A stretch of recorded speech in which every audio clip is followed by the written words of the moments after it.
बाबा सिद्दीकी की हत्या बहुत ही दुखद है। कांग्रेस पार्टी के राष्ट्रीय अध्यक्ष मल्लिकार्जुन खड़गे जी ने, नेता प्रतिपक्ष लोकसभा में आदरणीय राहुल गांधी जी ने ट्वीट करके अपनी संवेदना परिवार के प्रति और एक निष्पक्ष जांच की मांग की है। मैं महाराष्ट्र से सांसद हूं और कल की घटना से बहुत हैरत में हूं कि मुंबई, जो कि इस देश की आर्थिक राजधानी है, जो राज्य चुनावी मोड में है, जहां इंटेलिजेंस से लेकर के तमाम एजेंसियां सक्रिय हैं, वहां सरकार से जुड़ा हुआ एक हाई प्रोफाइल नेता, जिसे 15 दिन पहले सूत्र बताते हैं मीडिया के कि धमकी मिली, उसके बाद उनकी सुरक्षा बढ़ाई गई, उसे सरेआम दिन दहाड़े गोलियों से भून दिया जाता है, उसकी हत्या हो जाती है। अगर सरकार अपने नेताओं को सुरक्षा दे पाने में असमर्थ है, तो फिर मुंबई और महाराष्ट्र की जनता को कैसे सुरक्षा दे सकती है? सबसे बड़ा सवाल यह है। बाबा सिद्दीकी कोई आम व्यक्ति नहीं थे, 3 बार के विधायक, मंत्री, मौजूदा समय में उनका बेटा विधायक, और सरकार जो डबल इंजन नहीं बल्कि ट्रिपल इंजन है महाराष्ट्र की सरकार में, उसके एक इंजन यानी कि अजीत पवार जी के करीबी नेताओं में से थे, उनकी हत्या हुई सरेआम। यह महाराष्ट्र में कानून व्यवस्था रसातल में जाने का सबसे बड़ा परिणाम है। इसकी जिम्मेदारी सीधे सीधे भाजपा के देवेंद्र फडणवीस जी की है। मुख्यमंत्री जी से ज्यादा गृहमंत्री की जिम्मेदारी है। मैं तो यह कहूंगा गृहमंत्री को आगे बढ़कर के जिम्मेदारी लेनी चाहिए। महाराष्ट्र में कानून व्यवस्था बुरी तरह से विफल है। बदलापुर से बांद्रा तक आप जहां भी देखेंगे महाराष्ट्र में ना तो बच्चियां सुरक्षित हैं, ना बेटियां सुरक्षित हैं, ना व्यवसायी सुरक्षित हैं, ना राजनेता सुरक्षित हैं। महाराष्ट्र पूरी तरह से कानून व्यवस्था के नाम पर कोलैप्स हो चुका है, जिसका जिक्र राहुल गांधी जी ने भी किया है, मल्लिकार्जुन खड़गे जी ने भी किया है। हम कांग्रेस पार्टी की तरफ से एक निष्पक्ष जांच की मांग करते हैं, पारदर्शी जांच की मांग करते हैं, ताकि अलग अलग कहानियों के बजाय जो सच्ची बात है वो निकल करके सामने आ सके और जो इसके दोषी हैं उन्हें सजा मिल सके। बहुत दुखद घटना है। मुंबई और महाराष्ट्र के लोग डरे हुए हैं इस घटना से। लगातार लोग जो फीडबैक दे रहे हैं, जो उनकी सूचनाएं आ रही हैं, फोन कर रहे हैं कि इस घटना ने उन्हें चौंका दिया है।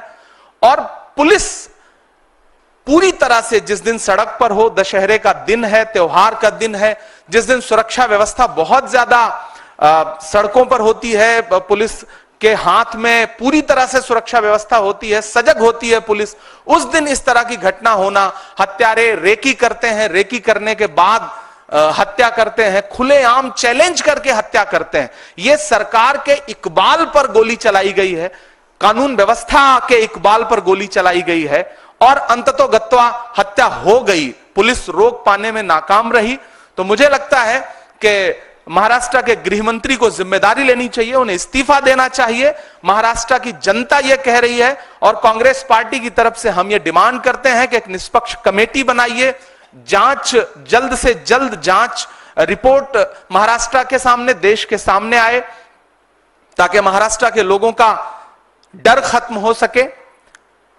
हम इस दुख की घड़ी में जिशान सिद्दीकी जो विधायक हैं महाराष्ट्र असेंबली के, हम उनके प्रति अपनी संवेदना प्रकट करते हैं, बाबा सिद्दीकी के परिवार के प्रति अपनी संवेदना प्रकट करते हैं। एक हाई प्रोफाइल व्यक्ति जो समाजसेवी भी था, जिसे मुंबई पहचानती थी, ऐसे व्यक्ति का मर्डर बहुत ही चिंता का विषय है, बहुत अफसोस का विषय है। हम दुख प्रकट करते हैं।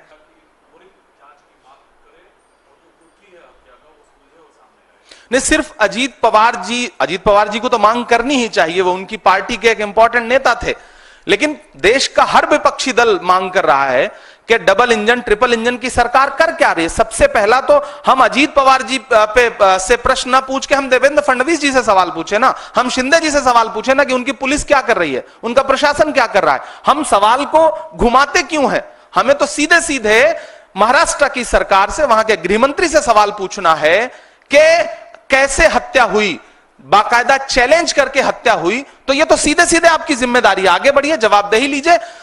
अजीत पवार जी सवाल पूछे ही पूछे, हम सारे लोग सवाल पूछ रहे हैं, मीडिया भी सवाल पूछे कि अगर जंगल राज ये नहीं है तो फिर जंगल राज किसे कहते हैं? दिन दहाड़े हत्या हो रही है, मुंबई जैसे, बांद्रा जैसे पॉश इलाके में हत्या हो रही है, तो तो फिर जंगल राज तो यही है ना? क्या फिर जंगल राज सिर्फ गैर शासित भाजपा राज्यों के लिए शब्द इजाद किया गया है? असल में तो जंगल राज यही है जो महाराष्ट्र में, मुंबई में कल दिखाई पड़ा।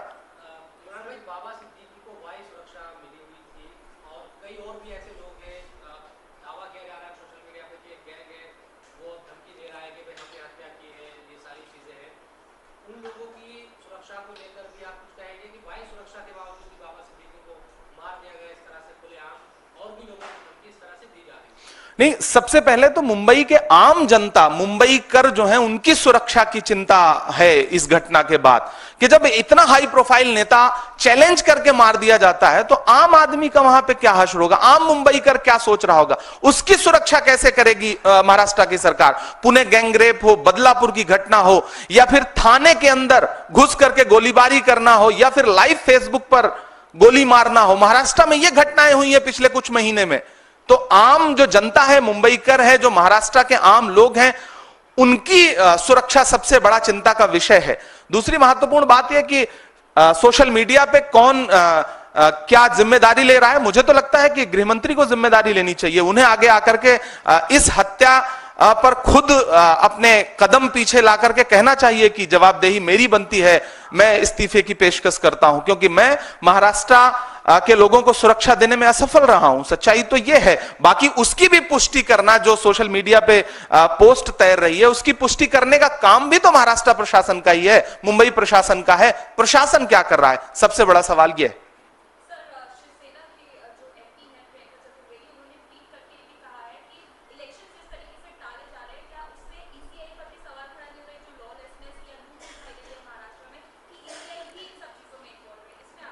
देखिए, मुख्य चुनाव आयुक्त महोदय मुंबई का दौरा करते हैं, महाराष्ट्र का दौरा करते हैं। मुख्य चुनाव आयुक्त टीम के साथ अगर किसी राज्य में जा रहे हैं तो इसका मतलब इलेक्शन मोड में है राज्य। सारी एजेंसियां सक्रिय हैं, सारी एजेंसियां इलेक्शन मोड में हैं। ऐसे में जब सारी एजेंसियां सक्रिय हैं, उसके बाद इतनी बड़ी घटना हो रही है, तो यह तो बहुत बड़ा सवालिया निशान है, न सिर्फ राज्य के प्रशासन पर बल्कि केंद्र के प्रशासन पर भी बहुत बड़ा सवालिया निशान है। तो मुझे लगता है कि प्रियंका जी ने जिस संदर्भ में यह बात कही है, महाराष्ट्र के, झारखंड के इलेक्शन जिस तरह टाले गए, तो मुझे तो सरकार से, महाराष्ट्र की सरकार से पूछना है, भाजपा सरकार से पूछना है कि क्या आप इस तरह से चुनाव का आगाज कर रहे हैं, खूनी आगाज कर रहे हैं महाराष्ट्र में, जो कल्चर नहीं है, जहां राजनीति में बड़ी शुचिता और बड़ी सादगी है, वहां आप इस तरह से एक चुनावी आगाज कर रहे हैं?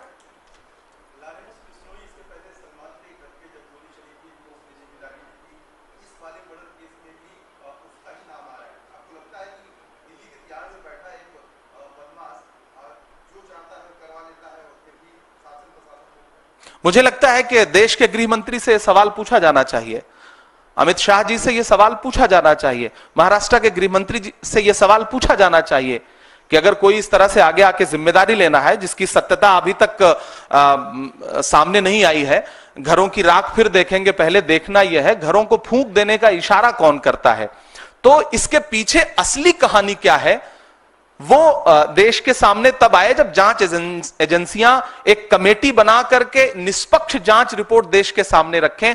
तब मुझे लगता है कि ज्यादा बेहतर जांच और पारदर्शिता सामने आ सकेगी। अभी तो सबसे बड़ा सवाल, अगर कोई जिम्मेदारी ले रहा है तो सबसे बड़ा सवाल देश के गृह मंत्री का है कि किसी बाहर बैठ के, किसी दूसरे राज्य की जेल में बैठ के कोई इतनी बड़ी घटना अंजाम दे रहा है, तो गृह मंत्री से सवाल है। दोनों गृह मंत्रियों की जवाब